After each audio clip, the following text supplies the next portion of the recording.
నాయన తండ్రి పునరుద్ధరణమైన దేవా నీ వందనాలు స్తోత్రాలు. యెహోవా ఈరే, యెహోవా నిస్సి, యెహోవా షమ్మా, యెహోవా షాలోమ్, మా శాంతి ప్రదాత అయిన దేవ నీకు వందనాలు. ఆశ్చర్యకరుడా, ఆలోచనకర్త, బలమైన దేవ, నిత్యుడగు తండ్రి, సమాధానకర్త అయిన దేవా నీకు వందనాలు స్తోత్రాలు. నాయన ఇది సమయంలో నాయన తండ్రి ఈ స్తుతి ఆరాధన మీకు సమర్పిస్తున్నాం. హల్లెలూయా, హల్లెలూయా, హల్లెలూయా. స్తోత్రం, స్తోత్రం, స్తోత్రం నాయన, స్తోత్రం నాయన, స్తోత్రం. ఆశ్చర్యకరుడా స్తోత్రం, ఆలోచనకర్త స్తోత్రం, ఆశ్చర్యకరుడా స్తోత్రం, ఆలోచనకర్త స్తోత్రం, బలమైన దేవా నిత్యుడవగు తండ్రి, సమాధాన అధిపతి స్తోత్రం, బలమైన దేవా నిత్యుడవగు తండ్రి, సమాధాన అధిపతి స్తోత్రం. ఆ హల్లెలూయా, ఆ హల్లెలూయా, ఆ హల్లెలూయా, ఆమేన్. స్తోత్రమేసా, ఘనమైన దేవానికి వందనాలు. ఇదిగో తండ్రి, ఇప్పటి వరకు స్తుతుల మీద మీరు ఆశయడి అన్నారు ప్రవ్వా. మీకు వందనాలు. వేలాది కోట్లాది దేవదూతల కొలువును నాయన విడిచిపెట్టి నాయన తండ్రి ఎందుకు కొరగాని వారు మాతో సహవాసం చేయడానికి నీ ప్రియకుమారుడైన యేసును ఈ లోకానికి నాయన రక్షకునిగా నాయన తీసుకొచ్చిన విధానం బట్టి నీకు వందనాలు. నాయన తండ్రి ఆ సిలువను హత్తుకొని నిత్య జీవాన్ని మాకు అందించిన దేవా నీకు వందనాలు, స్తోత్రాలు. నాయన వాక్యమై ఉన్న దేవ, శరీరధారియే, కృపా సత్య సంపూర్ణుడిగా మా మధ్య నివసించిన దేవా నీకు వందనాలు, స్తోత్రాలు. ఇదిగో తండ్రి నీ వాక్యాన్ని నాకు నాయన మాకు అర్థమయ్యేటట్లు నాయన తండ్రి ఆత్మీయ నేత్రాలను దయచేసి నాయన తండ్రి నీ దాసుని సిలువ ఎదుట మరుగుపరిచి మీరే నాతో మా అందరితో మాట్లాడమని నాయన నీ యొక్క మాటలకు విధేయత నాయన తండ్రి నాయన ఒప్పుకుంటూ నాయన తండ్రి మమ్మల్ని మేము తగ్గించుకుంటూ నీ నామాన్ని మాత్రమే హెచ్చిస్తూ మా రక్షకుడు మా ప్రియప్రభైన యేసుక్రీస్తు ఉన్నత శక్తి గల నామంలో మాత్రమే అడిగి వేడుకొంచున్నాం తండ్రి. ఆమె ఆమేన్. ప్రైజ్ లార్డ్ సిస్టర్ గారు, దేవుని నామానికి మహిమ కలుగును గాక. Praise the Lord. ఇప్పుడు వచ్చిన పరిశుద్ధులందరికీ దేవుని నామంలో వందనాలండి. ఈ సమయంలో మనకు వాక్యాన్ని అందించడానికి బ్రదర్ సుధాకర్ రెడ్డి అన్నయ్య గారు మనకు సిద్ధంగా ఉన్నారండి. అన్నయ్య గారు మనందరికీ సుపరిచితులే. కొత్త వారి కోసం, సభా మర్యాద కోసం చిరు పరిచయం. అన్నయ్య గారిని పరిచయం చేయడం గౌరవంగా భావిస్తా ఉన్నాను. బ్రదర్ సుధాకర్ రెడ్డి అన్నయ్య గారు హైదరాబాద్కు చెందిన వారండి. వీరు వ్యాపార రంగంలో ప్రభువు కొరకు ఒక శక్తివంతమైన సాక్షిగా వాడబడతా ఉన్నారు. Plus India pharma group of company వ్యవస్థాపకులు మరియు ప్రమోటర్ గా కూడా ఉన్నారు. హగ్గ ఇండియా ఇంటర్నేషనల్ బోర్డులో సేవలు అందిస్తా ఉన్నారు. అన్నయ్య గారిని, అన్నయ్య గారి కుటుంబాన్ని దేవుడు దీవించిన విధానాన్ని బట్టి దేవునికి వందనాలండి. వెల్కమ్ టు అన్నయ్య, please. Praise the Lord brother. Praise మీ అందరికీ కూడా వందనాలు. దేవుడు తన నామమును దీవించునుగాక.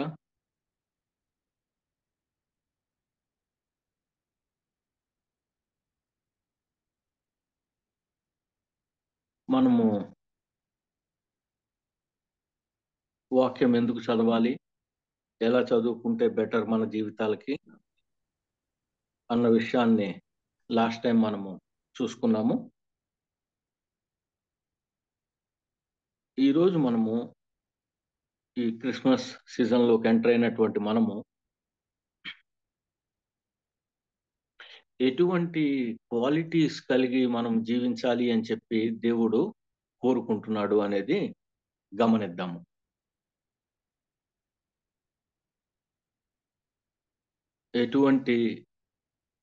ఎటువంటి ఆలోచనతోనూ ఎటువంటి ఉద్దేశాలతోనూ మనం ఉండాలి, మనం జీవించాలి అని చెప్పి దేవుడు కోరుకుంటున్నాడు.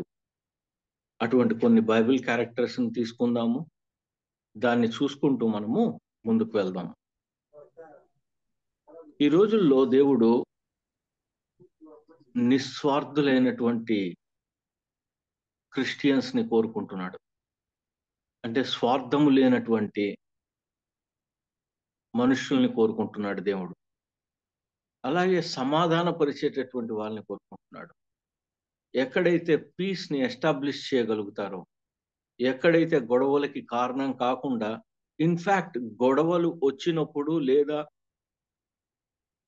ఏవైనా పొరపచ్చలు వచ్చినప్పుడు వాటిని సర్ది ముందుకు తీసుకొని వెళ్ళేటటువంటి మనుషులను కోరుకుంటున్నాడు దేవుడు. అదే విధంగా ఈ రోజున సహాయం చేసే వారిని కోరుకుంటున్నాడు దేవుడు. Should be helping people, helping in the issues, ముందుకొచ్చి మాట్లాడగలగటము, అటువంటి వారిని కోరుకుంటున్నాడు దేవుడు. నిస్వార్థులు, సమాధానపరిచే వాళ్ళు, అదే విధంగా సహాయపడే వారిని దేవుడు ఈ రోజుల్లో కోరుకుంటున్నాడు. ఎందుకంటే ఇటువంటి ప్రజలు దేవుణ్ణి ముందు పెడతారు. వారి యొక్క అవసరాల కంటే కూడా, వారి యొక్క ఆలోచన కంటే కూడా దేవుడు ఫస్ట్, గాడ్ ఈజ్ ఫస్ట్ అన్న విషయాన్ని ముందుకు పెట్టి వారు లైఫ్ని సాగించేటటువంటి అవకాశం ఉంటుంది. డెసిషన్స్ తీసుకునే విషయంలో కూడా వాక్యానుసారంగా డెసిషన్స్ తీసుకునేటటువంటి అవకాశం ఉంటుంది.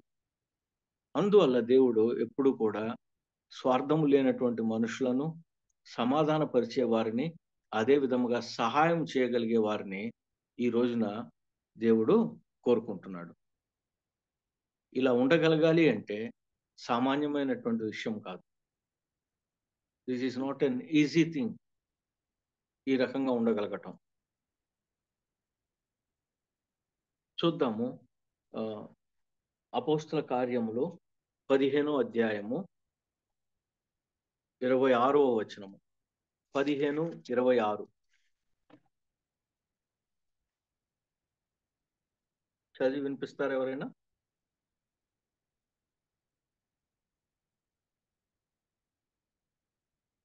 ఇరవై 26 కలిసి ఉన్నాయి.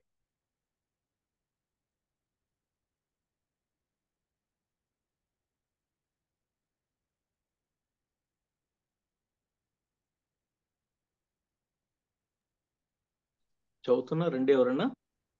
చదువుతా బ్రదర్. 15:26 బ్రదర్. 15, 25, 26 కలిసి ఉన్నాయి చూడండి సిస్టర్.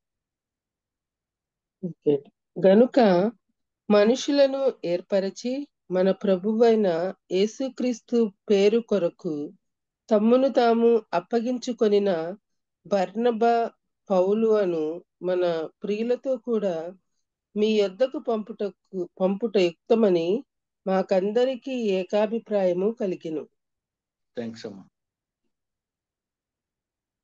మన ప్రభువైన యేసుక్రీస్తు పేరు కొరకు తమ్మును తాము అప్పగించుకొనిన, ప్రభువైన యేసుక్రీస్తు కొరకు తమని తాము అప్పగించుకొనిన. ఈ అప్పగించుకొనిన అన్నదాన్ని నేను వేరియస్ వర్షన్స్ లో చూడటానికి ప్రయత్నం చేశాను. దాంట్లో ఎలా ఉంది అంటే, ఇట్ ఈస్ నాట్ దట్ అప్పగించుకోవటము అంటే జస్ట్ వెళ్ళి వాళ్ళు మేము అప్పగించుకున్నాము అని అనడం కాదు మనలాగా. బట్ యాక్చువల్ వర్షన్ ని కనుక మనం గమనించినట్లయితే, గ్రీక్ వర్షన్ ని కూడా చూసినట్లయితే, దే రిస్క్డ్ దేర్ లైఫ్స్ అని ఉంది. అంటే వారి జీవితాలను పణంగా పెట్టారు, వారి జీవితాలను ప్రాబ్లంలోకి నెట్టివేసుకున్నారు, వాళ్ళ జీవితాలను ఒక విషయం కోసం అనేసి డెడికేట్ చేసుకున్నారు. నేను ఇటువంటి లైఫ్ స్టైల్నే పాటిస్తాను, నేను ఈ రకంగా మాత్రమే జీవిస్తాను అనేటటువంటి కఠినమైనటువంటి నిర్ణయం తీసుకోవటం కోసం వారు తమ్మును తాము అప్పగించుకున్నారు. ఒక రకంగా చెప్పాలి అంటే, డేంజర్ ఎదురైనా సరే, అపాయం ఏదైనా ఎదురైనా సరే, రిస్క్ ఏదైనా వచ్చినా సరే, మేము ఈ మార్గాన్ని వదిలిపెట్టేటటువంటి అవకాశము లేదు అనేటటువంటి ఒక నిర్ణయం తీసుకున్నారు. అప్పగించుకొనటము అంటే యాక్చువల్గా ఇది అర్థము. పౌలు, బర్నబా తమను తాను అప్పగించుకున్నారు. ఇది మనము దీని మీద గనక మనం విశ్లేషణ చేసి చూసుకున్నట్లయితే గనక ఈ రోజుల్లో ఆ క్వాలిటీస్ అప్పగించుకునేటటువంటి ఆ క్వాలిటీస్ లో ఒకానొక క్వాలిటీ ఏముంటుంది అంటే రిస్క్ చేయటము అంటే నన్ను నేను కాదు, ముందు స్వార్థము లేకుండా నేను ప్రవర్తించగలుగుతానా, ప్రభు చెప్పిన మాటలను ముందుకు పెట్టగలుగుతానా, స్వార్థము లేకుండా ఉండగలుగుతానా, ఒకటో పాయింట్ అయితే. రెండవ పాయింట్, సమాధాన పరిచేవారిగా ఉంటానా నేను. మూడో పాయింట్, సహాయం చేసేవాడిగా ఉంటానా నేను. సో ఇది ఎగ్జాక్ట్ గా అప్పగించుకోవటము అంటే ఇది అన్నది తెలుస్తున్నది. ఈ రోజుల్లో కనుక మనము గమనించి చూసినట్లయితే మనకి ఎక్కువగా, I would not say all అని అనకూడదు, బట్ ఎక్కువగా ఎటువంటి వాళ్ళు కనిపిస్తున్నారు మనకి క్రిస్టియన్స్ లో?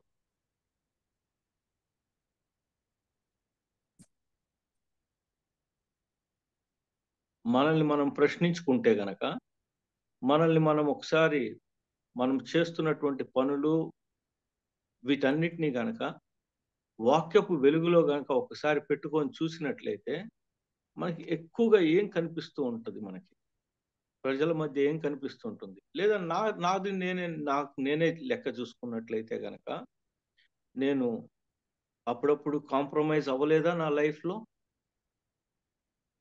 ఇప్పటికీ కూడా ఎప్పుడో ఒకసారి నేను కాంప్రమైజ్ అవ్వట్లేదా? చాలాసార్లు దేవుని యొక్క మహిమను, దేవుని యొక్క గొప్పతనాన్ని, దేవుని యొక్క ఘనతను పొందలేకపోవటానికి ఇవే అడ్డు కారణమవుతాయి.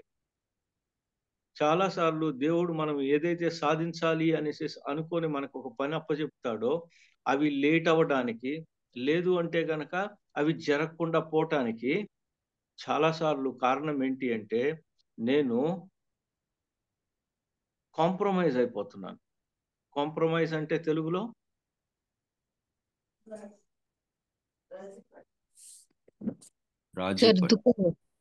రాజీ పడిపోతున్నాను. Thank you very much brother. రాజీ పడిపోతున్నాను. పర్లేదులే, ఏముంది, ఇది పెద్ద విషయం ఏం కాదులే అన్నటువంటి ఆలోచన. రాజీ పడిపోతున్నాను నేను. రాజీ పడుతున్నామా లేదా అనేది ఎవరికి వాళ్ళు చూసుకోవాల్సినటువంటి విషయమే ఖచ్చితంగా. ఎన్నో క్రిస్మస్ అయిపోతూ వస్తున్నాయి కదా, ఎంతో జీవితం అయిపోతూ వస్తున్నది కదా, బట్ స్టిల్ ఒక్కొక్కటన్నా సరే ఒక రాజీ లేనటువంటి బ్రతకటానికి ముందుకు వెళ్ళగలుగుతున్నామా అంటే లేదు. అదే రకంగా కవర్డ్స్ కింద ఉన్నాం మనం చాలాసార్లు. ఒకటి కాంప్రమైజర్స్ అయితే, రెండోది కవర్డ్స్ అంటే పిరికితనముగా కనిపిస్తున్నాం మనము. ఏదైనా కనుక ఒక విషయం వచ్చినప్పుడు గట్టిగా నుంచోలేకపోతున్నాం మనం. ఎందుకు అంటే భయము. ఏమవుతుందో మనకెందుకు, మనం మన వాక్యం చదువుకుందాము, మనం మన చర్చ్కి వెళ్దాము, మనం ఇవ్వాల్సింది చేసుకుందాము, మన ప్రేమ విందులు మనం చూసుకుందాము. అంతకు మించి ఎక్కువగా ఏదన్నా జరిగినట్లయితే మనము వెనక్కి వెళ్ళిపోవటము బెటరు. ఎందుకంటే చాలా మంది అలా వెనక్కి వెళ్ళిపోతున్నారు కదా, మనకు కూడా వచ్చినటువంటి ప్రాబ్లం ఏంటి అనేసి పిరికితనంతో వ్యవహరిస్తున్నాము. We are not adhering to the word of God. దేవుని యొక్క వాక్యాన్ని మనల్ని అలా ఉండమని చెప్పలేదు. భయము, పిరికితనము కలిగినటువంటి ఆత్మను నేను మీకు ఇవ్వలేదు అని దేవుడు చెప్తున్నప్పుడు మనము అదే ఆత్మను కలిగి వెనక్కి వచ్చేస్తున్నాము. మెనీ టైమ్స్ మనము ఈ పిరికితనము, ఆ తర్వాత రాజీ పడిపోవటము అన్నది మన జీవితాల్లోనూ గమనిస్తూ ఉంటాము. చాలాసార్లు ఇతరుల జీవితాల్లో అయితే మనము చాలా ఎక్కువగా చూడగలుగుతాము. ఎందుకంటే మనము ఏ వాక్యము వినుతున్నా సరే, ఏ వాక్యము చదువుకుంటున్నా సరే, ఆ వాక్యం మన కోసం అని అనుకోము. మన ఇంట్లో నేను నా భార్య కోసం అని అనుకుంటాను, నేను నా స్నేహితుల గురించి అనుకుంటాను, నేను మా పాస్టర్ గారి గురించి అనుకుంటాను, లేదు అంటే కనుక ఇతర బిలీవర్స్ కోసం ఇది కరెక్ట్ అని అనుకుంటాను. నాకు నేను మట్టుకు అప్లై చేసుకోను.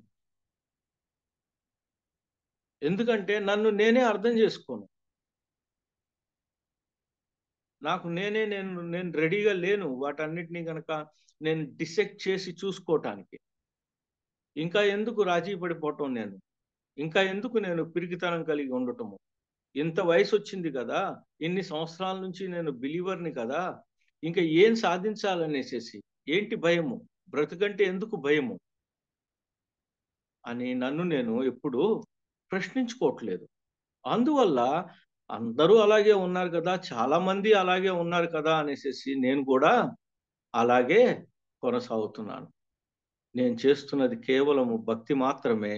ఆ భక్తిలో ఎక్కడా కూడా దేవుడు అనుకుంటున్నటువంటి క్వాలిటీస్ కనపడట్లేదు. దేవునికి కావలసినటువంటి క్వాలిటీస్ కనపడట్లేదు. బట్ దేవుడికి ఎవరు కావాలి అంటే కాంకరర్స్ కావాలి, జయించేవారు కావాలి, జయించగలగాలి.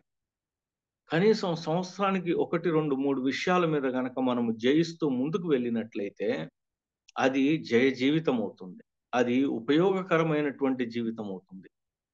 ఆ జీవితము ధన్యకరమైనటువంటి జీవితం అవుతుంది. ఆ జీవితము ఇన్‌ఫాక్ట్ ఆ మనిషికి మాత్రమే అర్థమవుతుంది. ఒక తృప్తి కలిగినటువంటి జీవితం అవుతుంది. ఒక కంటెంటెడ్ లైఫ్ కావాలి అని గనక మనం అనుకున్నట్లయితే గనక కంటెంట్‌మెంట్ ఎక్కడి నుంచో రాదు, తృప్తి ఎక్కడి నుంచి రాదు.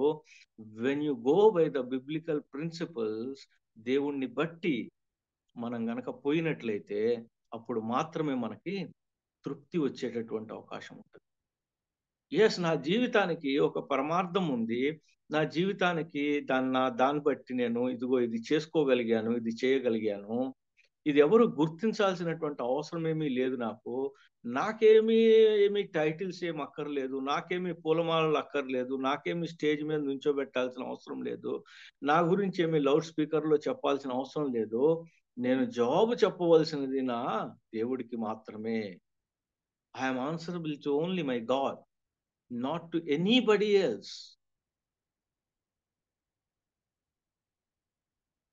నా సాక్షి జీవితము నాకు తెలియాలి ఫస్ట్.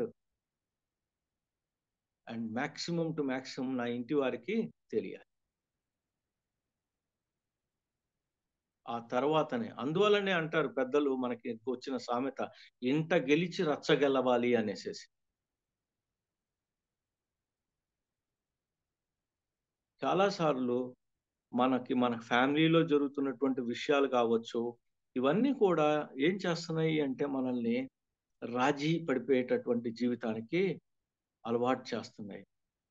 పిరికితనం కలిగినటువంటి జీవితాలకు అలవాటు పడిపోతున్నాం. భయము. బట్ దేవుడికి మట్టుకు ఖచ్చితంగా సహాయం చేసేటటువంటి ప్రజలు కావాలి. Yes, I'm here Lord. ఇక్కడ నుంచోగలిగేది ఎవరు అని చెప్పి దేవుడు అడిగినప్పుడు నేనున్నాను అనేసి ఆ రోజున ఎలా అయితే యెషయా అన్నాడో ఆ రకమైనటువంటి మనుషులు కావాలి. సమాధానపరిచేటటువంటి వాళ్ళు కావాలి. స్వార్థం లేకుండా జీవించగలిగేటటువంటి. బైబిల్లో ఒక మాట రాసి పెట్టబడి ఉంటుంది కదా, మీ పనులను మీరు చక్కబెట్టుకుంటూ జాగ్రత్తగా జీవించండి అనేటటువంటి మాట. But are we doing so అన్నది ఎప్పుడు కూడా క్వశ్చన్ మార్కే. ఎప్పుడైనా సరే మన యొక్క ఫెయిత్ ఎప్పుడు క్వశ్చన్ చేయబడుతుందో తెలుసా మీకు? ఎప్పుడు మన యొక్క విశ్వాసానికి ఒక ఒక ఒక ఒక క్లారిటీ వస్తుందో తెలుసా? మనం నిజంగా ఎంత విశ్వాసలము ఏంటి అనేది ఎప్పుడైతే, ఏ రకంగా అయితే చెరుకుని ఆ 2 చక్రాల మధ్యలోంచి పెడితే రసం కారి పిప్పి బయటకు వస్తుందో, ఎలా అయితే ఒక ఆరెంజ్‌ని మన కమలాకాయని, ఆరెంజ్‌ని ఇలా తీసి దాంట్లోంచి జ్యూస్ వస్తుందో, దాన్ని తాగినప్పుడు, ఆ జ్యూస్ తాగినప్పుడు మాత్రమే ఆ కాయలోని యొక్క మాధుర్యం తెలిసే అవకాశం ఉంటది. The taste is possible only when it is squeezed. అప్పుడు మాత్రమే దాని యొక్క టేస్ట్ తెలుస్తుంది.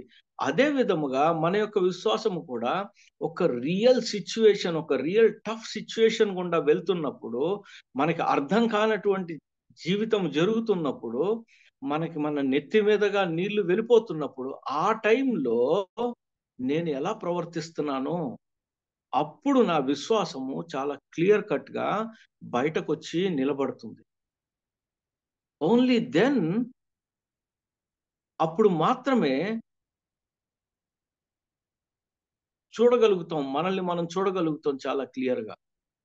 ఇటువంటి సిచ్యువేషన్ లో నేను ఎలాగ ప్రవర్తిస్తున్నాను, ఏ రకమైనటువంటి మాటలు మాట్లాడుతున్నాను, ఏ రకంగా నేను ఇతరులతో వ్యవహరిస్తున్నాను అనేది తెలుసుకోగలుగుతాం.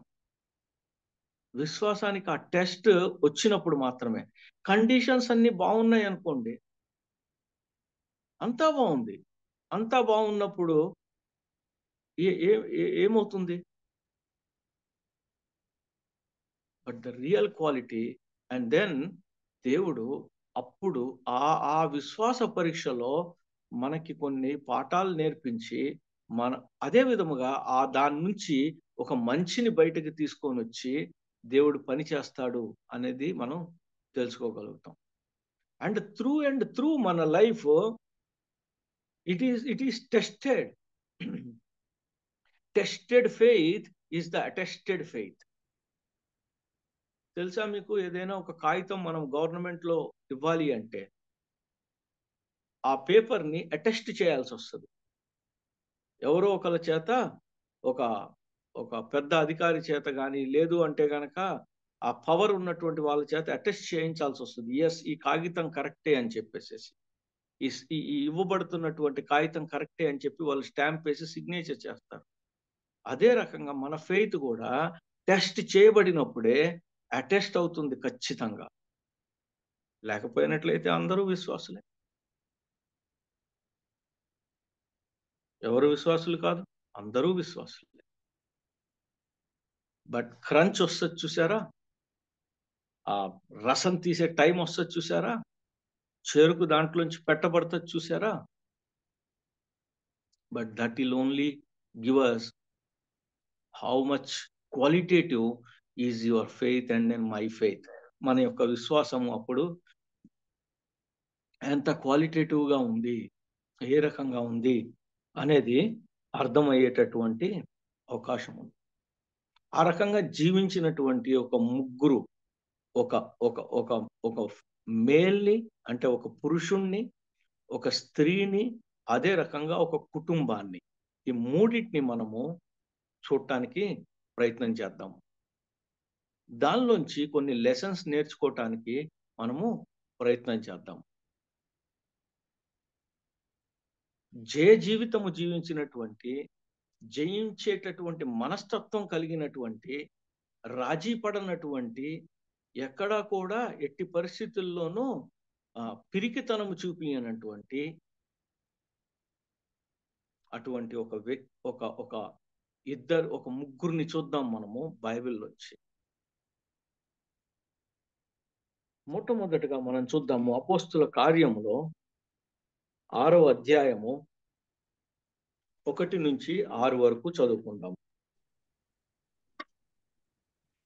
ఆ దినములలో శిష్యుల సంఖ్య విస్తరించుచున్నప్పుడు అనుదిన పరిచర్యలో తమలోని విధవరాండ్రను చిన్నచూపు చూచిరని హెబ్రీయుల మీద గ్రీకు భాష మాట్లాడు యూదులు సణగసాగిరి. అప్పుడు 12 అపోస్తులు తమ యొద్దకు శిష్యుల సమూహమును పిలిచి, మేము దేవుని వాక్యము బోధించుట మాని ఆహారము పంచిపెట్టుట యుక్తము కాదు. కాబట్టి సహోదరులారా, ఆత్మతోనూ జ్ఞానముతోనూ నిండుకొని మంచి పేరు పొందిన 7 మనుషులను మీలో ఏర్పరచుకొనుడి. మేము వారిని ఈ పనికి నియమింతుము. అయితే మేము ప్రార్థన యందును వాక్య పరిచర్య యందును ఎడతెగక ఇందుమని చెప్పిరి.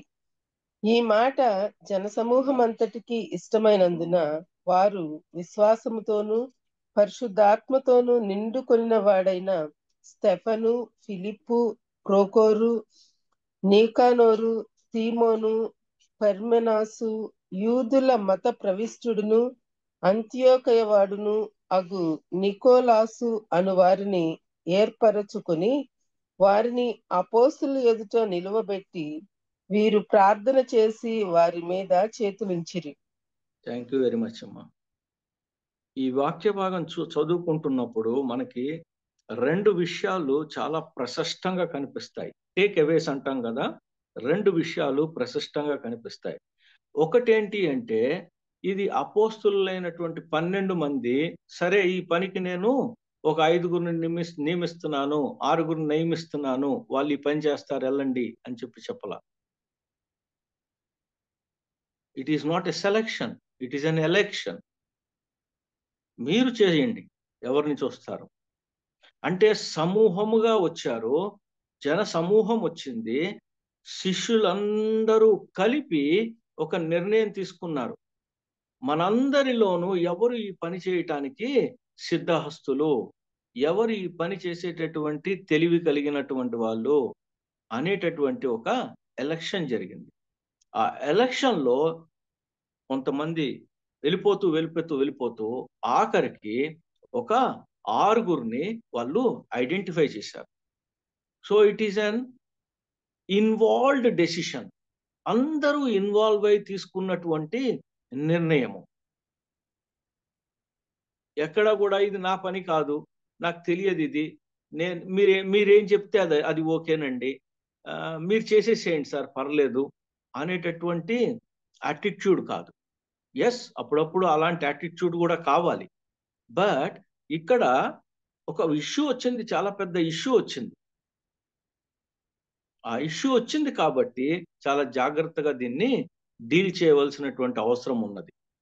అపోస్తులు చాలా చక్కగా ఇది మీ అందరము కలిసి తీసుకోవాల్సిన నిర్ణయము, వారిని మా దగ్గరికి తీసుకొచ్చినప్పుడు మేము కూడా వారితో మాట్లాడిన తర్వాత మీరు తీసుకున్న నిర్ణయం సరైనదే అనుకున్నట్లయితే గనక వారికి ఆ పని అప్పగిస్తాము అనేటటువంటి ఒక టేక్ అవే మనకి కనిపిస్తున్నది.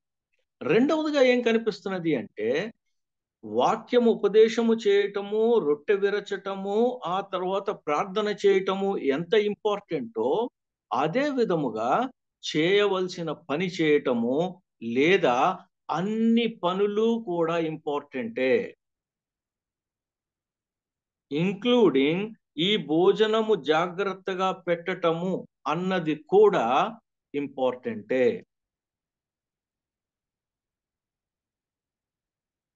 చాలాసార్లు ఓన్లీ వాక్యం చెప్తున్న వాళ్ళు బయట కనిపిస్తూ ఉంటారు. బట్ ఆ ఏర్పాట్లన్నిటినీ గమనించి చూసినట్లయితే గనక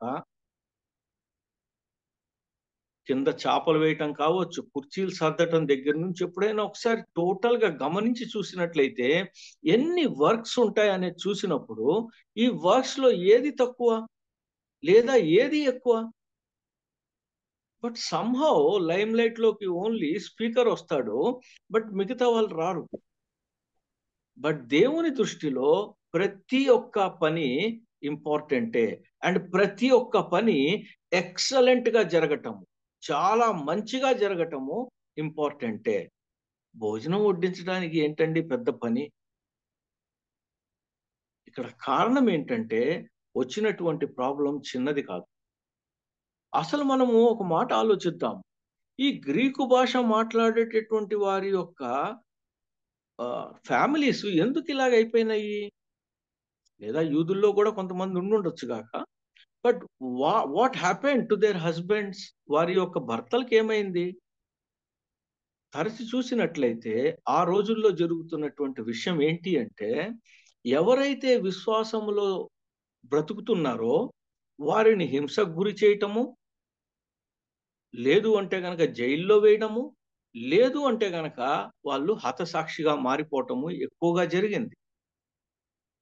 దేవుని గురించి అనేసేసి వాళ్ళు కూడా తమని తాము అప్పగించుకున్నారు, రిస్క్ చేశారు కాబట్టి ఎయిదర్ వాళ్ళని జైల్లో అన్నా ఉంచారు, లేదు అంటే గనక వారిని ఎంత హింసించారు అంటే వాళ్ళు ఇంకేమీ చేయలేని కండిషన్లోకి అయిపోయారు. లేదు అంటే గనక ఇన్ఫ్యాక్ట్ ఇక్కడ విధవరాండ్లు అని చెప్పి రాసుంది కాబట్టి we can understand that their husbands have been martyred అంటాడు, హిస్టరీ అది చెప్తుంది. అందువల్ల వీళ్ళు మరి ఇప్పుడు ఈ స్త్రీలందరూ ఏం చేయాలి? ఈ స్త్రీలందరినీ చిన్న చూపు చూస్తే ఎలా కుదురుతుంది? So there arose the issue. అప్పుడు ఈ 12 మంది అపోస్తులు తీసుకున్నటువంటి నిర్ణయంగా మనము గమనిస్తాము. ఇప్పుడు ఆలోచించి చూడండి, ఈ క్వాలిటీస్ ఎటువంటి క్వాలిటీస్ కావాలని చెప్పి కోరుకున్నారు వాళ్ళు? ఈ యొక్క వడ్డించే వాళ్ళల్లో ఎవరైనా ఒకసారి దాంట్లో చూడండి, మనం చదువుకున్న వాక్య భాగం చూసి ఎటువంటి క్వాలిటీస్ కావాలంట? వంట విషయంలోను, లేదు అంటే గనక వడ్డించే విషయంలోను.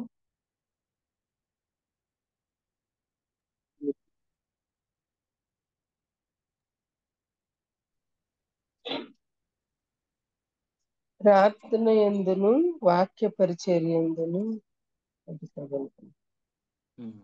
ప్రార్థన యందును వాక్య పరిచర్య యందును అది అపోస్తుల కార్యం.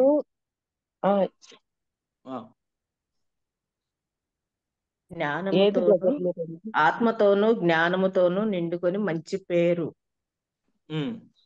ఉన్నవారు. ఒకటి full of spirit, spiritual people కావాలి అని అనుకున్నారు ఈ పని చేయటానికి. ఎందుకంటే అనుదినములో ఓన్లీ ఫుడ్ ఒకటే లేదు, వారికి వస్తున్నటువంటి సమస్యల్ని పరిష్కరించాలి. Remember, it is not an easy job. ఎందువల్ల ఇది చాలా చిన్న విషయం కాదు అంటే, విధవరాలైనటువంటి స్త్రీలతో మాట్లాడటము, వారికి సరైనటువంటి అడ్వైజ్ ఇవ్వటము అన్నది అంత ఈజీ అయినటువంటి విషయం కాదు.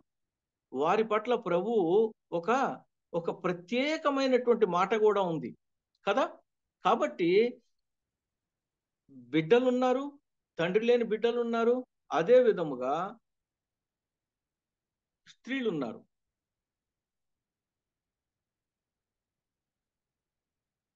భోజనం ఉంది, అపార్ట్ ఫ్రమ్ దాట్ సలహాలు ఉన్నాయి, సంప్రదింపులు ఉన్నాయి, అన్ని విషయాలు చూసుకోవాలి. అనుదినము జరిగేటటువంటి, ప్రతిరోజు జరిగేటటువంటి అన్ని విషయాలు చూసుకోవాలి. ఎందుకంటే అపోస్తులు చేస్తున్న పని ఏంటి అంటే, వాళ్ళు బోధించటములోను, ఆ తర్వాత దేవుని వాక్యాన్ని ప్రబలించే విషయంలో చూసుకోవటంలోను, ప్రార్థన చేయటం కోసం అనేసి ఎవరైతే వస్తున్నారో లేదా వీళ్ళు ఎక్కడికైతే వెళ్తున్నారో ఇంటింటా తిరుగుతూ ఉన్నారు వీళ్ళు. కాబట్టి ఈ పని మొత్తము వీళ్ళు ఈ 6గురికి అప్పగించారు. సో వీళ్ళ దగ్గర ఏముండాలని చెప్పి కోరుకుంటున్నారు? మొట్టమొదటగా ఫుల్ ఆఫ్ స్పిరిట్, రెండవది జ్ఞానము, విజ్డమ్ఫుల్, స్పిరిచువల్, విజ్డమ్ఫుల్. కిందకు వచ్చి చూసినట్లయితే గనక 5వ వచనంలో ఒక మాట రాసి పెట్టబడింది. చూడండి ఇంకేం కావాలో. ఈ మాట విశ్వాసము పరిశుద్ధాత్మతో నిండుకోవాలి. ఏమండి, నేనున్నాను అనుకోండి, లేదా బాబీ గారు ఉన్నారనుకోండి, లేదా ఎవరో కొద్దిగా మన మధ్య పాస్టర్స్ కూడా ఉన్నారు కదా, వాళ్ళు అనుకోండి, కొద్దిసేపు ఈ క్వాలిటీస్ ఉన్నాయి అనుకున్నాం మనము మాలో కూడా. విజ్డమ్ఫుల్, స్పిరిచువల్, ఆత్మతో ఫుల్గా నింపబడి ఉన్నాము, జ్ఞానంతో ఉన్నాము, విశ్వాసంతో ఉన్నాము, పరిశుద్ధ ఆత్మతో నింపబడి ఉన్నాము. మేము నుంచునుంటే మాకు ఇదిగో ఈ పనులన్నీ చెయ్యండి అని చెప్తే ఎలా ఉంటుందండి? ఒప్పుకుంటామా మేము?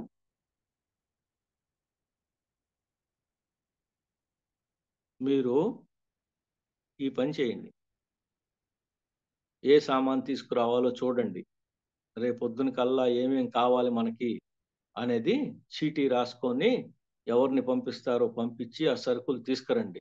ఎవరు లేకపోతే మీరు వెళ్ళి తీసుకొని రండి. జాగ్రత్తగా వండించండి. సరిగా వండారో లేదో ఫస్ట్ టేస్ట్ చేసి చూడండి. ఆ తర్వాత చాలా మంది వస్తున్నారు కదా, అందువల్ల ఎక్కడ అరేంజ్ చేస్తారో కూర్చొని ప్రార్థన చేయటానికి, వాక్యం బోధించడానికి ఇవన్నీ చూడండి. మేము వెళ్ళి ఆ ఇంటికి వెళ్తున్నాం కదా, ఆ వెళ్ళే విషయంలో ఏ రకంగా ట్రాన్స్పోర్టేషన్ ఉండాలి, ఏది గాడిదల్ని తీసుకొని వస్తారా, లేకపోతే చిన్న చిన్న బుల్లక్ కార్ట్ లాంటివి తీసుకొస్తారా, మేము ఎలా వెళ్ళాలి అనే విషయం చూడండి. ఇటువంటి విషయాలన్నీ చేయడానికి ఎటువంటి వాళ్ళు కావాల్సి వచ్చింది అంటే, స్టెఫను లాంటి వాళ్ళు కావాల్సి వచ్చింది.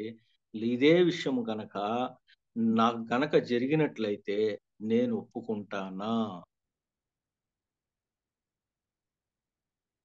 ప్రశ్న అది. చాలా కష్టమైనటువంటి విషయం కదా. బట్ ద ఫ్యాక్ట్ ఈస్ అన్ని జాబ్స్ కరెక్టే, అన్ని జాబ్స్ ఇంపార్టెంటే దేవుని యొక్క రాజ్యములో.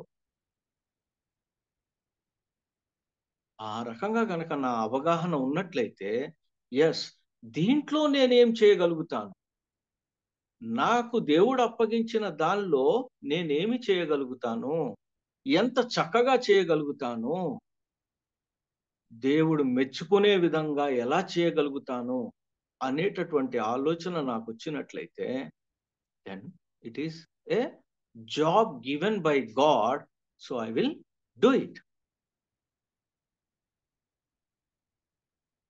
స్టెఫను అలా అన్నాడు. లేదు అంటే గనక ఎంచుకున్నటువంటి ప్రోకోర్ కావచ్చు, నికానోర్ కావచ్చు, తీమోను కావచ్చు, వీళ్ళందరూ కూడా అలా అనుకున్నారు. కానీ వీళ్ళల్లో స్టాండౌట్ అయినటువంటి వ్యక్తి ఎవరు అంటే స్టెఫను. కాబట్టి మనం స్టెఫను గురించి కొన్ని విషయాలు చూసుకుంటూ ఏ రకంగా ఇతను జయించినటువంటి వ్యక్తి అనేది చూడటానికి ప్రయత్నం చేద్దాం.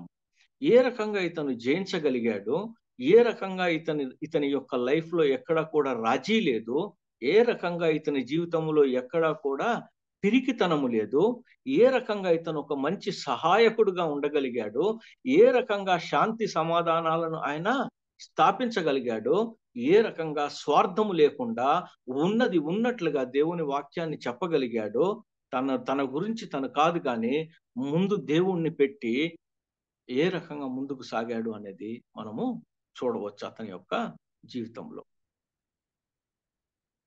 ద జాబ్ ఈస్ దిస్, చేయాల్సిన పని అయితే ఇది. కానీ ఆ పనిలోనే ఎక్సలెంట్ గా చేయటం బిగించేసినప్పుడు దేవుడు ఏం చేస్తాడు అనేది చూడొచ్చు మనం. ఏ రకంగా మన గురించి మనం డప్పు కొట్టుకోవాల్సిన అవసరం లేదు, లేదు అంటే కనుక టంకు కొట్టుకోవాల్సిన అవసరం లేదు. ఏదన్నా ఎవరన్నా ఏమన్నా అనొచ్చు, ఏదన్నా చేయొచ్చు కాక పక్కన పెట్టేసేయండి. నేనేంటో నాకు తెలిసినప్పుడు, నా దేవుడికి తెలిసినప్పుడు మిగతా విషయాల గురించి చాలా అంత ఎక్కువగా ఏమి పట్టించుకోవాల్సిన అవసరం లేదు. All those are like normal things in the life. అవన్నీ జరుగుతూ ఉంటాయి లైఫ్ లో. ఎవరో ఒకళ్ళు ఏదో ఒకటి అంటము, నా గురించి ఏదో ఒకటి మాట్లాడుకున్నారు అనుకోని నేను ఎక్కువ ఇబ్బంది పడిపోవటము, లేదు అంటే కనుక నేను చాలా ఎక్కువ, నేను చాలా గ్రేట్ కానీ ఇలాగ అన్నారు నన్ను అని చేసేసి, ఇవన్నీ కూడా వేస్ట్ థింగ్స్ అనమాట లైఫ్ లో. ఇవన్నీ మన అన్నెసెసరీగా మన టైంని వేస్ట్ చేస్తాయి. మన మైండ్ని ఆక్యుపై చేసి ఏదైతే నింపుకోవాల్సిన అవసరం ఉందో దాంతో నింపుకోకుండా పిచ్చి పిచ్చి విషయాలు నింపుకుంటా ఉంటాం మన యొక్క మనస్సుల్లో. అది జరిగే అవకాశం ఉంది.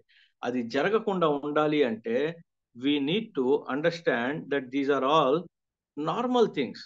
పని పాట లేకుండా మాట్లాడేటటువంటి మాటలు అవన్నీ, వాటి గురించి పట్టించుకోవద్దు, వదిలేసేద్దాం. Let us go forward. What happens if somebody calls you something? ఏదన్నా అంటే ఏమవుతుందండి మిమ్మల్ని? అయిపోతారా మీరు? అలాగ అయిపోరు కదా. నన్ను ఏదన్నా మీరు అన్నారనుకోండి, అలా అయిపోతానా? నీకు పొగరు ఎక్కువ అన్నారనుకోండి, నాకు తెలుసు కదా ఉందో లేదో నాలో, ఏమవుతుంది?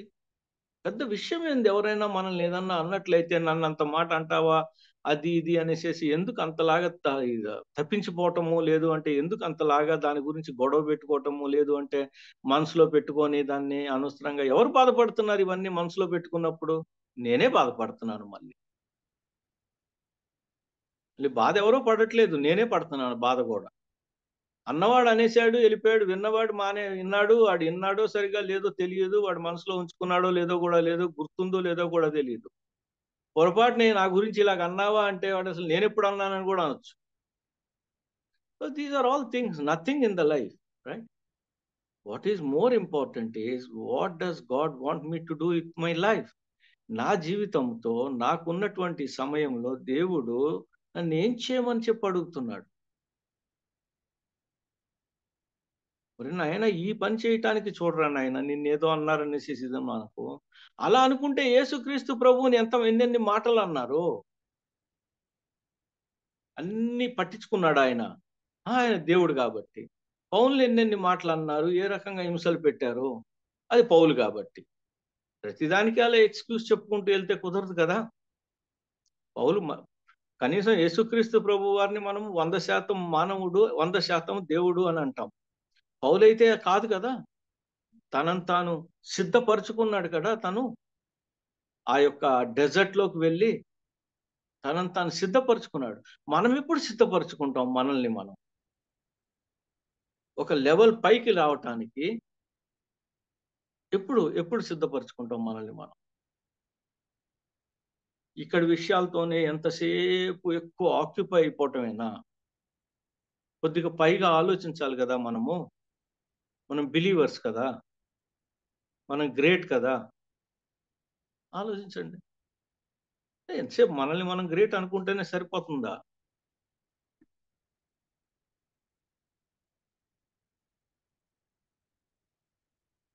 స్టెఫను ఆయన గురించి కొన్ని మాటలు చదువుకుందాం.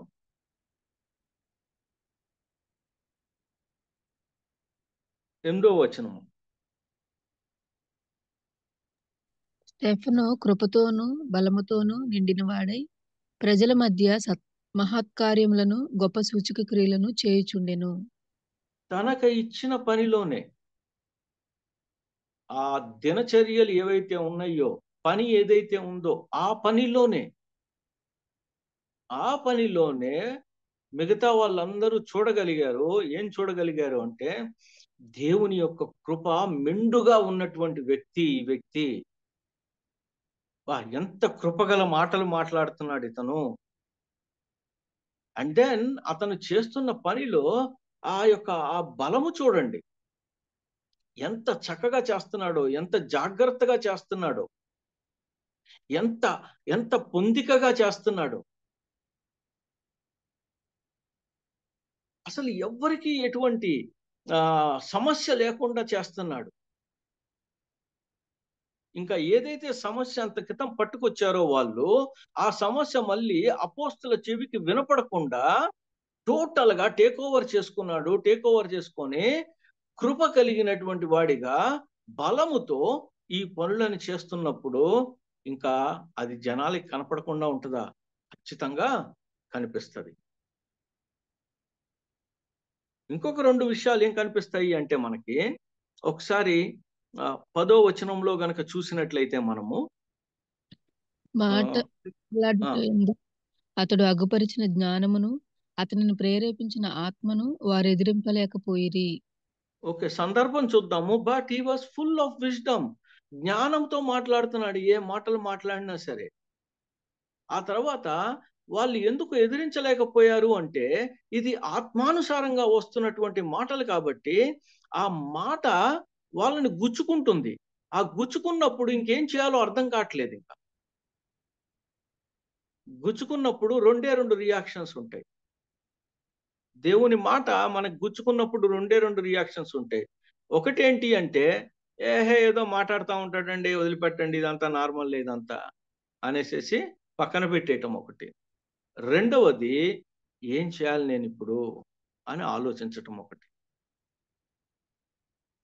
దేవుడు మాట్లాడినప్పుడు ఈ 2 విషయాలే జరుగుతాయి. ఒకటి, పెడచెవిని పెట్టడం. ఏ రకంగా పెడచెవిని పెట్టాలో తెలియక వదిలేసే, చాలా మంది చెప్పొచ్చారు, చాలా మంది విన్నాం, వినలేదా ఏంటి అన్ని క్రితం, తెలీదా ఏంటి ఇదంతా, లోకం తెలియక మాట్లాడుతున్నాడు అంతే. ఈ రోజుల్లో ఎలా ఉంటది విషయం ఏం తెలియక అలా మాట్లాడుతున్నాడు అని అనుకుంటారు. కానీ ఒక విషయం ఏంటి అంటే, అట్లీస్ట్ నన్ను ఆ విషయంలో ఎవరు అలా మాట్లాడలేరు. ఎందువల్ల మాట్లాడలేరు అంటే, ఐఎమ్ ఇన్ ద బిజినెస్. నేను ఫార్మాస్యూటికల్ బిజినెస్ లో ఉన్నా. నేను డీల్ చేస్తున్నాను. దగ్గరగా ఒక 100 మంది దాకా ఎక్కువగా ఎంప్లాయీస్ ఉన్నటువంటి సంస్థలో ఉన్నా.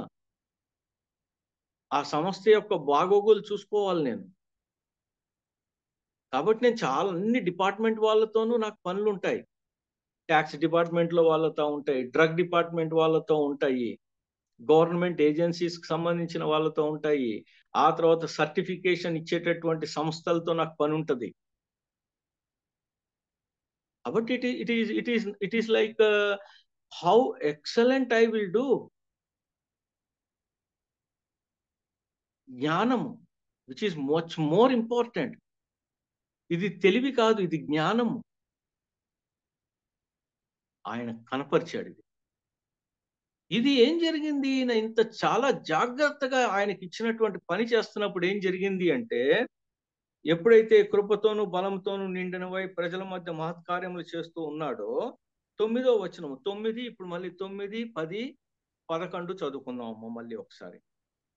అప్పుడు లిబర్తీనులదనబడిన సమాజంలోను, కురేనీల సమాజంలోను, అలెగ్జాంద్రియుల సమాజంలోను, కిలికియా నుండి ఆసియా నుండి వచ్చిన వారిలోను కొందరు వచ్చి స్టెఫనుతో తర్కించిరి గాని, మాటలాడుట యందు అతడు అగుపరిచిన జ్ఞానమును, అతనిని ప్రేరేపించిన ఆత్మను వారు ఎదిరింపలేకపోయిరి.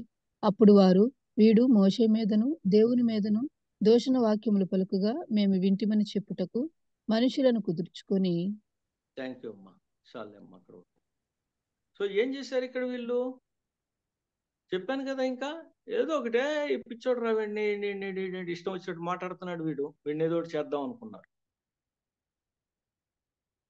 బట్ ఫ్యాక్ట్ ఈస్, ఇతనితో మాట్లాడటం కోసం అనేసేసి, ఈ స్టెఫెన్తో మాట్లాడటం కోసం అనేసేసి అనేక ఊర్ల నుంచి, సరే ఈ రోజుల్లో మనం చెప్పాలంటే కనుక నెల్లూరు నుంచి, విజయవాడ నుంచి, గుంటూరు నుంచి, తెనాల నుంచి ఈ రకంగా లెక్కేసుకోవాలి మనం. People came and then talk to him. ఏంటి చెప్తున్నాడు ఇతను? ఏంటి అసలు ఇతను మాట్లాడుతున్నది ఏంటి? ఇతని గురించి చాలా వింటున్నాం మనము, ఏంటి సంగతి అని చెప్పి మాట్లాడటానికి. ఇది మాట్లాడటానికి వాళ్ళు వచ్చారు సుమా, అతను వెళ్ళి ఎక్కడ స్పీచ్లు ఇవ్వాల. It is not an open meeting, it is 1-to-1 meeting. వీళ్ళందరూ వచ్చారు, గుంపుగా వచ్చారు. ఎందువల్లంటే కలుసుకున్నారు. వచ్చిన వారిలో కొందరు కలిసి వచ్చారు. ఏంటి చూద్దాం, ఏం మాట్లాడాలి, ఎలా మాట్లాడాలి, ఏం సంగతులు మాట్లాడాలి. న్యాచురల్ గా వీళ్ళు మతమును అనుసరించి జీవిస్తున్నటువంటి వాళ్ళు, ధర్మశాస్త్రమును అనుసరించి జీవిస్తున్నటువంటి వాళ్ళు. అంటే రక్షరేకులు పెట్టుకొని మంచి మంచి వస్త్రాలను ధరించి వాటి మీద వాక్యాలు ఉన్నటువంటి రాసుకొని వచ్చి, శాస్త్రులు పరిసయ్యులు వారి కంటే కొద్దిగా కిందగా ఉన్నటువంటి వాళ్ళు. మేబీ వీళ్ళందరూ కూడా ఈ యొక్క శాస్త్రులు పరిసయ్యులు అధికారులు ప్రేరేపింపబడినప్పుడు వీళ్ళు పంపించినటువంటి సమూహం అని కూడా మనము అనుకోవచ్చు. They went to actually see what is truth. నిజమేంటి ఇతని విషయంలో అనేది కనుగొందాము. మనం ఇలా వింటున్నాం కదా, చాలా మంది ప్రజలు ఇతన్ని మెచ్చుకుంటున్నారు కదా, ఎందుకు మెచ్చుకుంటున్నారు చూద్దాము అని వెళ్ళారు. ఎప్పుడైతే దేవుడు తన యొక్క కార్యాన్ని ఒక మనిషి జీవితంలో జరిగిస్తూ ఉంటాడో, మళ్ళీ మనం యాక్చువల్గా చూసి గమనించినట్లయితే 2 విషయాలు జరుగుతాయి. ఎప్పుడైతే దేవుడు మన జీవితం గురించి, మన జీవితం ద్వారా మాట్లాడటము చేయటము బిగిన్ చేస్తాడో 2 విషయాలు జరుగుతాయి మళ్ళీ. అదేంటి అంటే, ఒకటి, ప్రజలు కొంతమంది దాని ద్వారా మేలు పొందుతారు, కొంతమంది ఈర్ష్యతో నిండుకుంటారు. But we can't help it. ఒకటి, కొంతమంది మేలు పొందుతారు. 2, కొంతమంది ఈర్ష్యతో రకరకాలుగా చేస్తూ ఉంటారు. కానీ ఇక్కడ ఆ రకరకాలుగా చేయటం అన్నది కొద్దిగా దూరం వెళ్ళినట్లుగా మనము గమనిస్తాం. వీళ్ళు ఏమని కంప్లైంట్ చేశారు అంటే, ఆయన మీద 11వ వచనం నుంచి చదువుకుందాము. అప్పుడు వారు, వీడు మోషే మీదను దేవుని మీదను దూషణ వాక్యములు పలుకగా మేము వింటిమని చెప్పుటకు మనుషులను కుదుర్చుకొని ప్రజలను పెద్దలను శాస్త్రులను రేపి అతని మీదికి వచ్చి అతనిని పట్టుకొని మహాసభ యొద్దకు తీసుకుని పోయి అబద్ధపు సాక్షులను నిలువబెట్టిరి. వారు, ఈ మనుషుడెప్పుడును ఈ పరిశుద్ధ స్థలమునకును మన ధర్మశాస్త్రమునకును విరోధముగా మాట్లాడుచున్నాడు. ఈ నజరేయుడైన యేసు ఈ చోటును పాడు చేసి మోషే మనకిచ్చిన ఆచారములను మార్చునని వీడు చెప్పగా మేము వింటిమనిది. సభలో కూర్చున్న వారందరూ అతని వైపు తేరి చూడగా అతని ముఖము దేవదూత ముఖము వలె వారికి కనబడెను.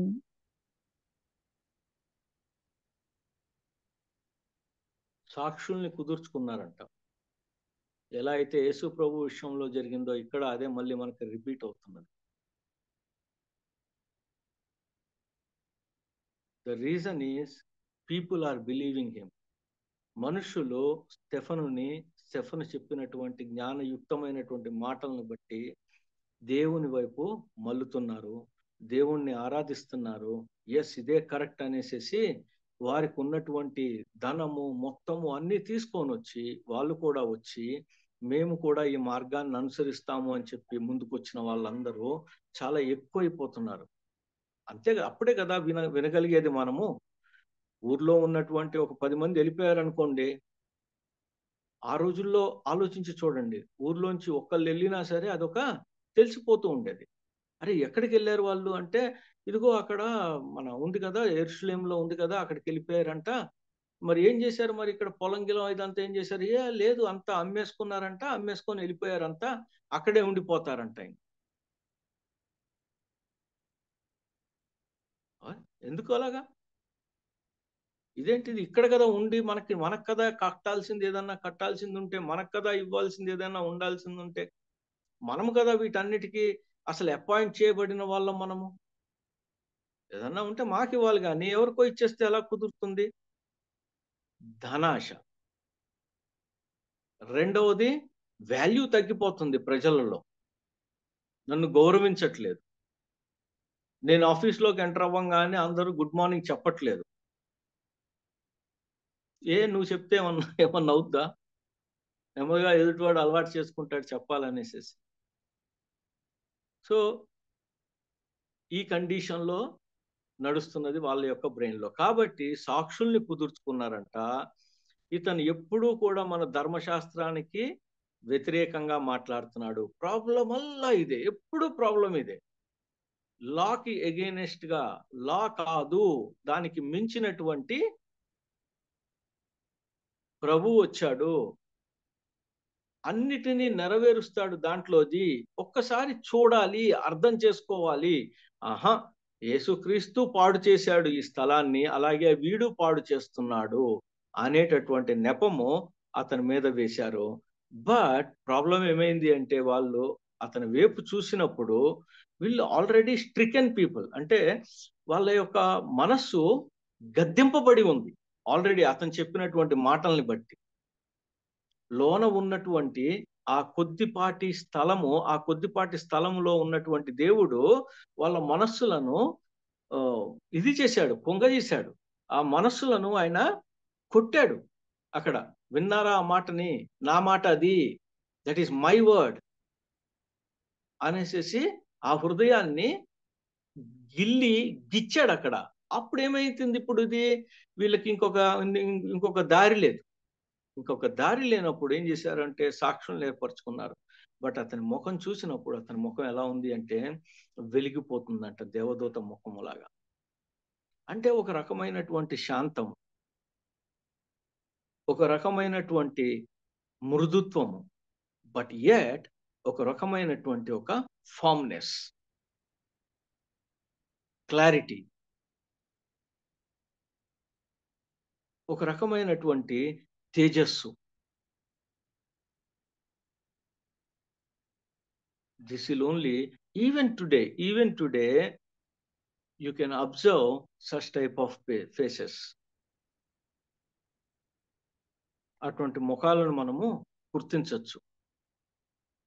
దేవుని వాక్య ప్రకారం గనక జీవిస్తున్నట్లయితే అటువంటి ముఖాన్ని మనము చూడొచ్చు. మనం ఖచ్చితంగా we can observe it. అతని ముఖము దేవదూత ముఖము వలె వారికి కనపడాను. ఏంటి చెప్తున్నావు, ఏంటి చేస్తున్నావు, ఏంటి సంగతులు అని చెప్పి అడిగితే బిగిన్ చేశాడు. అబ్రహాం దగ్గర నుంచి బిగిన్ చేశాడు 7వ చాప్టర్లో. ఇంకా అబ్రహాం దగ్గర నుంచి మోషే దగ్గరకు వచ్చాడు. మోషే దగ్గర నుంచి ఇంకా ఎదరికి తీసుకెళ్తా ఉన్నాడు. ఏ రకంగా వీళ్ళందరినీ అరణ్యంలో నడిపించారు ఇదంతా చెప్పుకుంటా వచ్చాడు. ఆ తర్వాత వీళ్ళు ఏ రకంగా 70 సంవత్సరాలు కొనిపోబడతారు, దేవుని మాటని కాదన్నారు కాబట్టి అనే మాటను మాట్లాడాడు. తర్వాత తిరిగి వచ్చారు, తిరిగి కూడుకున్నారు అన్నటువంటి మాట చెప్పాడు. కంటిన్యూ చేస్తున్నాడు. అలాగే ఏడో అధ్యాయం మొత్తంలో కూడా మనం చూస్తున్నట్లయితే గనక 44, 45 వచనాల దగ్గరికి వస్తున్నప్పుడు ఏ రకంగా యెహోషువ తీసుకొని మళ్ళీ వీళ్ళందరినీ కూడా సమకూర్చాడు, బబులోను నుంచి తిరిగి వచ్చిన వాళ్ళని సమకూర్చాడు అనేసి. తరువాత ఏ రకంగా ఈ మందిరం కంటే కూడా నేను మీకు ఇచ్చిన విషయాలతో మీరు నాకు మందిరం కడతారా అన్నట్టు మాట. నేను ఉండటానికి మందిరం కడతారా మీరు అన్నటువంటి మాట. Then he came to 51st verse 7వ అధ్యాయము 51వ వచనం దగ్గరికి వచ్చాడు. అప్పుడు ఏం జరిగిందో చూద్దాం మనము. ఫుల్ ఆఫ్ విజ్డమ్ అంటే ఏంటో అర్థమవుతుంది కదా మనకి. The sermon that he taught. ఎంతో మందికి ఆయన చెప్పినటువంటి మాటలు వాళ్ళ మనస్సు మార్చుకోగలిగారు. వాళ్ళ యొక్క ఆ యావదాస్తితో వచ్చి అక్కడ ఉండటానికి నిర్ణయం తీసుకున్నారు. ఈ మాట విన్నప్పుడు ఈ ప్రధానులు కానీ వాళ్ళందరూ వాళ్ళకి సంబంధించిన వాళ్ళు ఎలాగ ఇలా జరుగుతుంటే కుదరదు కదా, ఏదో రకంగా దీన్ని మనం ఆపాలి, లేకపోతే గనక మన యొక్క పరువు ప్రతిష్ట తక్కువైపోతున్నాయి, మన వాల్యూ తక్కువైపోతున్నది, మనకి చెందవలసినటువంటి డబ్బులు ఇతరులకు వెళ్ళిపోతున్నాయి అనేటటువంటి స్వార్థముతో ఆయన దగ్గరకు వచ్చి మాట్లాడినట్లుగా మనము గమనిస్తాం. డెఫినెట్గా వాళ్ళు కొందరు నేర్పరచుకున్నారు అంటే మనలో ఎవడు కొద్దిగా బుద్ధి ఉందో చూసుకొని వెళ్దాంరా అని చెప్పి ఆలోచించుకొని వచ్చి ఉంటారు. ధర్మశాస్త్రం తెలిసినటువంటి వాళ్ళు, ఎటువంటి సందేహం లేదు. వాక్యం తెలుసు, కానీ ఫుల్ స్టాప్, అక్కడే ప్రాబ్లం ఉంది. చాలాసార్లు మనం కూడా మన జీవితాల్లో కూడా వాక్యం తెలుసు, రిఫరెన్సులు తెలుసు, ఒక వాక్యం బిగించేయంగానే దాన్ని మనం కంప్లీట్ కూడా చేస్తాము మన మనస్సులో కానీ, లేదు అంటే బయటికి మాట్లాడుతూ కానీ. But at what is more important is, చాలాసార్లు విన్నాం మనం. ఇన్ఫాక్ట్ ప్రేయర్ కూడా అలాగే చేస్తాం మనం.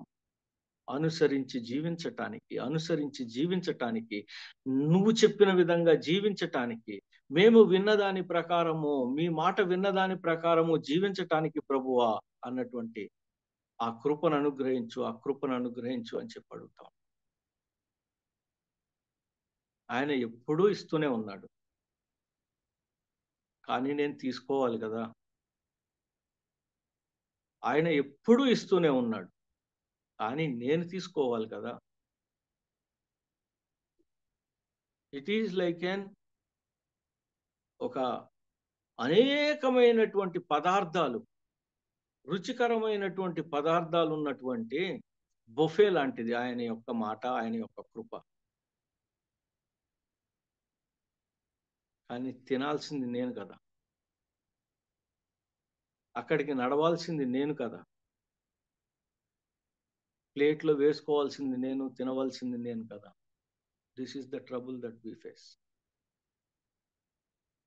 అండ్ బైబిల్ మొత్తం మనము అదే మాటను చూస్తాం. అతని సెర్మన్ అంత పాపులర్గా నడిచింది. అతని సెర్మన్ అంత పాపులర్గా నడవటానికి కారణం ఏంటో తెలుసా? His service. అతను చేసినటువంటి సర్వీస్. ఎక్కడా కూడా తనకిచ్చినటువంటి పనిలో కాంప్రమైజ్ అవ్వలేదు అతను. ఆ పనిని ఎంత కరెక్ట్గా చేశాడు అంటే, మళ్ళీ ఈ సనుక్కోవటము, గొనుక్కోవటము, ఈ గ్రీకు సంబంధించినటువంటి ఆ యొక్క విధవరాండ్ల ప్రాబ్లం చెప్పటము అన్నది జీరోకి వచ్చింది. ప్రాబ్లం సాల్వర్ అతను. ప్రాబ్లంని షూట్ చేశాడు. మనం అంటా ఉంటాం కదా, ట్రబుల్ షూట్ చేశాడు. ట్రబుల్ షూటర్ అనేసి ట్రబుల్ని షూట్ చేసి పడేశాడు. ట్రబుల్ లేదు ఇక నుంచి. ట్రబుల్ లేకపోగా నెక్స్ట్ లెవెల్కి తీసుకెళ్ళాడు తన యొక్క వర్క్ని. It is 1 step above. నా పని నేను చేసి ఊరుకోవటం ఒకటి, రెండవది ఇక్కడి నుంచి నేను నేర్చుకునేది ఏంటి. మా దగ్గర ఒక వర్కర్ ఉన్నాడు, చందు అనేసి. మేము బిగిన్ చేసినప్పటి నుంచి ఉన్నాడు నాతో పాటు. దాదాపుగా 2004 నుంచో 2005 నుంచో ఉన్నాడు. ఇప్పటికీ ఉన్నాడు. నాకు స్టెప్ బై స్టెప్, చదువుకున్నది 10th క్లాసే కానీ he tries to know the things. Product పేర్లు అన్ని గుర్తుంటాయి అతనికి.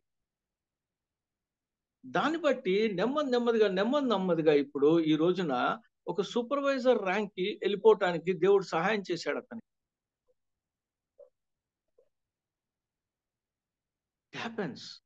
దాన్ని మేము కూడా గుర్తించగలిగాం. అతని యొక్క వర్క్ ని మేము కూడా గుర్తించగలిగాం. సో బికాస్ ఆఫ్ హిస్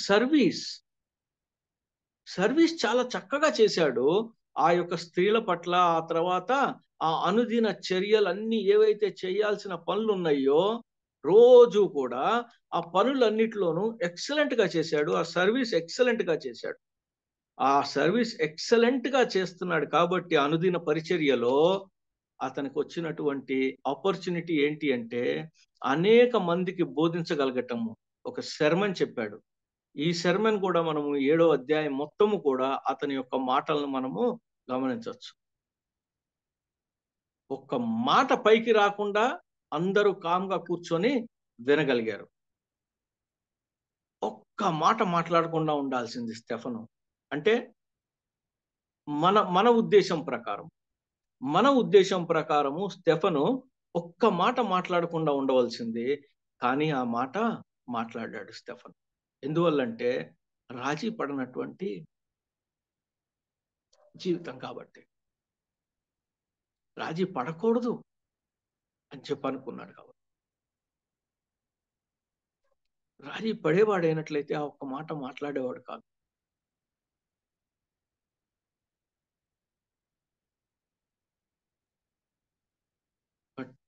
మనం అలా ఉండగలుగుతున్నామా? రాజీ పడుతున్నామా? పడకుండా ఉండగలుగుతున్నామా? పిరికితనం లేదు కాబట్టి ఆ మాట మాట్లాడాడు. ఫుల్ ఆఫ్ స్పిరిట్ కాబట్టి ఆ మాటలు ఖచ్చితంగా ఆత్మను అనుసరించినటువంటి మాటలే బయటకు వచ్చినాయి. That is what is Stefan for us. ఇంకా ఏం జరిగింది అనేది నెక్స్ట్ వారం చూసుకుందాం. మనము ప్రార్థన చేసుకుందాము, ముగించుకుందాం. ప్రేమగల తండ్రి, పరిశుద్ధుడు అయిన మా దేవా, నీకు వందనాలు తెలియజేసుకుంటున్నాం నాయన. తండ్రి, అనేక సార్లు మేము రాజీ పడిపోయిన మాట వాస్తవమే. అనేక విషయాల్లో ఇప్పటికీ కూడా కాంప్రమైజ్ అయిపోతున్నాము. అదే విధముగా పిరికితనంతో కవర్డ్స్ కింద మారిపోతున్నాం. మమ్మల్ని క్షమించండి తండ్రి. మిమ్మల్ని మేము జీవితాన్ని ఫాలో అయ్యేటట్లుగా స్టెఫన్ జీవితాన్ని మాకు అందించారు మీరు అపోస్తుల కార్యములో. తండ్రి, మీరు రాసి ఉంచినటువంటి వాక్యాలన్నీ కూడా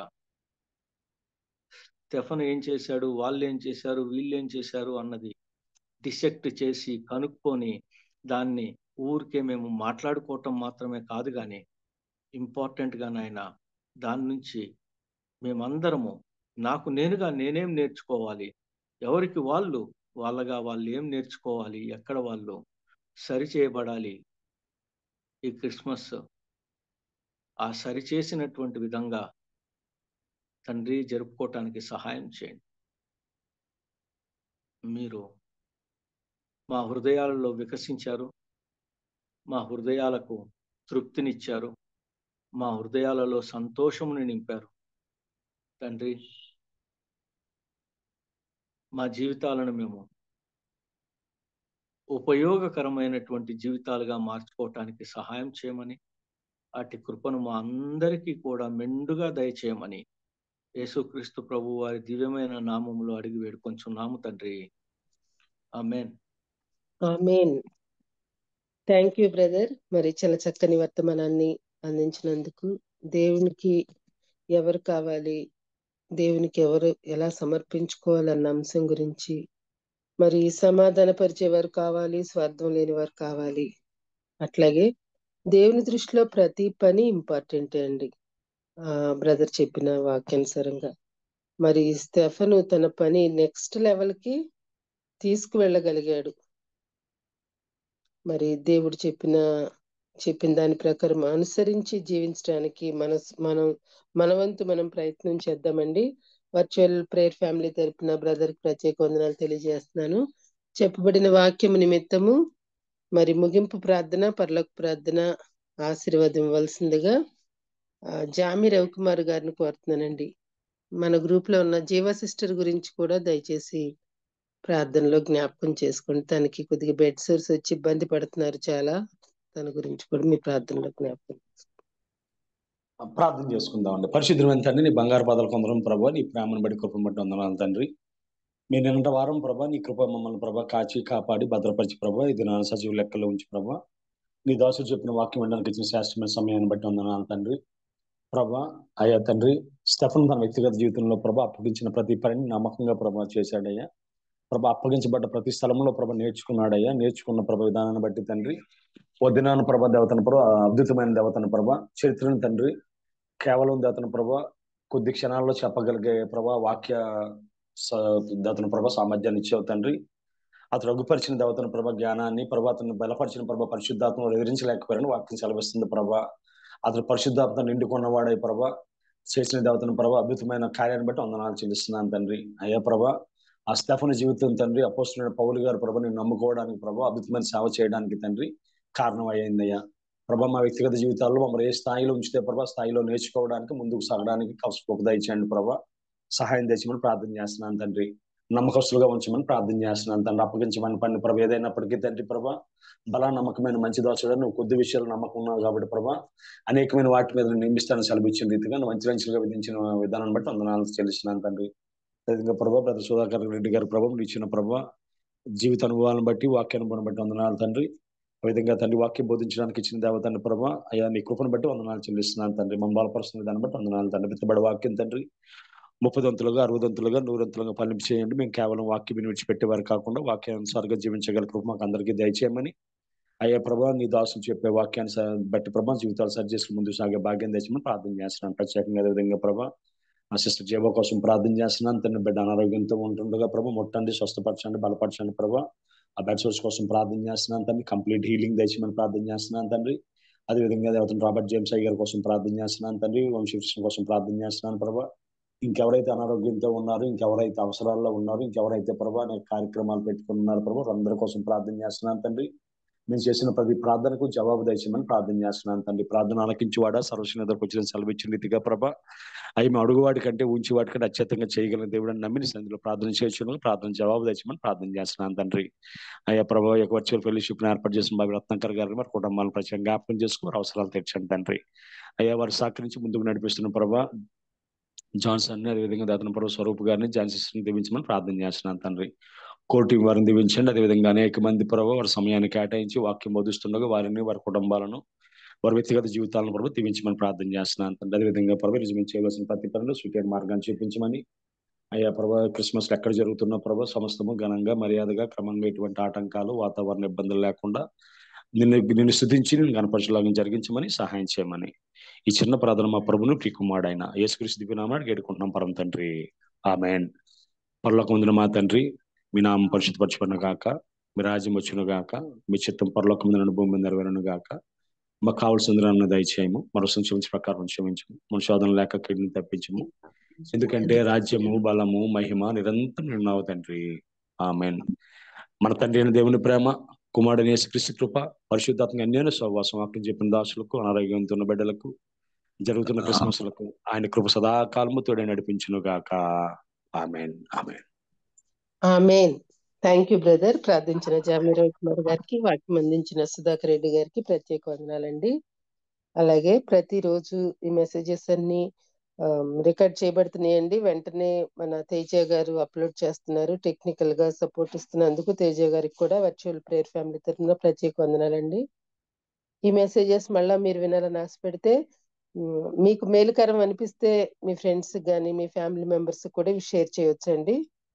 మరి క్రిస్మస్ సీజన్ లో ఈ డిసెంబర్ టైంలో మనం సువార్తను క్రీస్తు రాకు గురించి పర్సనల్ ఇవాంజలిజం చేయటానికి సిద్ధపడదామండి. చక్కగా ఒక్కొక్కరికి సువార్తను చెప్పడానికి క్రీస్తును పరిచయం చేద్దామండి. హ్యావ్ ఎ నైస్ డే అండి. జాయిన్ అయిన ప్రతి ఒక్కరికి వందనాలు. థ్యాంక్ యూ అండి. ముగించుకుందాం.